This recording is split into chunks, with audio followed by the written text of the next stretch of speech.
doing business in the Middle East are very different to the ones we're used to here in the West. So if you want to trade in the Middle East, how do you learn how to adapt? Well, one answer is to go to Cass Business School's Dubai campus. Rob Melville is Professor of Internal Auditing. Rob, what's the biggest difference? The biggest difference, without any question, is the fact that the corporate governance systems in Middle East, North Africa region are hugely different to what we're used to and what we call the West. The main differences are that even though corporate governance has got a relatively recent history in the UK and North America, about 20 years this year, in the Gulf it's probably more like 4 or 5 years. The other complicating factor from a Western point of view is the need to be Sharia compliant with business, in particular with financial services. So Islamic financial institutions and financial services have to not only follow what you might call traditional Western business practices, but also are required to be Sharia compliant. Which is not charging interest at its simplest. It's very important. And it's not just that, it's where they can invest, how they treat customers. But a yet further complicating factor is there is not just one method of being Sharia compliant. So Sharia compliant in London is not the same as in the Middle East, is not the same as in Kuala Lumpur, even though the principles are very much the same. And whereas here all the rules for corporate governance are written down and have been developed over time, the books are still being written now. Yeah, absolutely right. In the last 2 years we've had some major developments in corporate governance in the Gulf. I think particularly coming from the UAE. The UAE in particular, through their Halkamar Institute of Corporate Governance, have developed some fine guidance ranging from about 3 years ago when they published the first Islamic financial institutions corporate governance practices guidance, which was done in conjunction with 3 of our executive MBA students, and that proved to be, if you like, the foundation of why it should be considered important.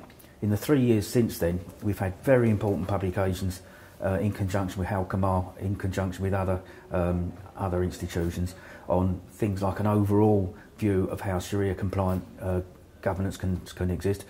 Probably our biggest success though was to become involved with sovereign wealth funds in the region. Yes, that's an extraordinary thing, because not only have CAS students been involved with Halkamar, they have had extraordinary levels of access to the sovereign wealth funds, which are the biggest economic players.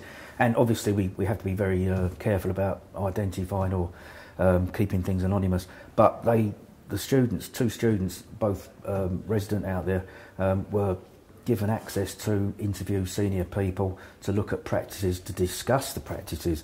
And when you think that, I've been interviewed in the past and people have said to me that there's a great deal of secrecy in the Gulf.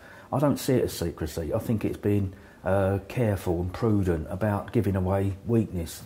And it has to be said that our research into the sovereign wealth funds we interviewed showed that they had a great deal of commitment to proper, effective corporate governance practices in a very, very under-researched area. And from that, one of the MBA students is now working with a specialist consultancy for sovereign wealth funds, and we're hoping to carry on our work. We have to be very, very careful with it because of anonymity and sensitivity to potential weaknesses. But we can say without any question that the ones we looked at were taking corporate governance very, very seriously, in a way that perhaps you wouldn't expect.